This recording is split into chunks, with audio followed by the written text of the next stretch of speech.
ঠাম্মি আজকে কি রান্না করছো? চিংড়ি মাছ দিয়ে একটা জিনিস রান্না হবে। আমাকেও শেখা, কিভাবে করবে রান্না? আচ্ছা তাহলে দেখো কিভাবে করি রান্নাটা। প্রথমে আমাদের বাটিতে সাদা সর্ষে, কালো সর্ষে, পোস্ত ও কাজু বাদাম, কাঁচা লঙ্কা আমি শিলনোড়ায় বেটে নিচ্ছি, তোমরা চাইলে মিক্সিতেও বেটে নিতে পারো। তারপরে কি করবে এটা? তারপর এটা ভালো করে বাটা হয়ে গেলে এই চিংড়ি মাছটা রেখেছিলাম তার মধ্যে পরিমাণ মতো নুন হলুদ মাখিয়ে নিতে হবে।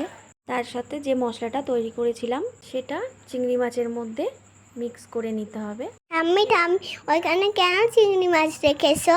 তুমি চিংড়ি মাছটা ভাজা খেতে ভালোবাসো, তাই জন্য তোমার জন্য রেখেছি। চিংড়ি মাছের তেলটা বেশি করে রাখো, আমার খেতে খুব ভালো লাগে। আর বাটিতে কি দিল এগুলো? এতে এগুলো কালো জিরে, কাঁচা লঙ্কা, সর্ষের তেল দিলাম।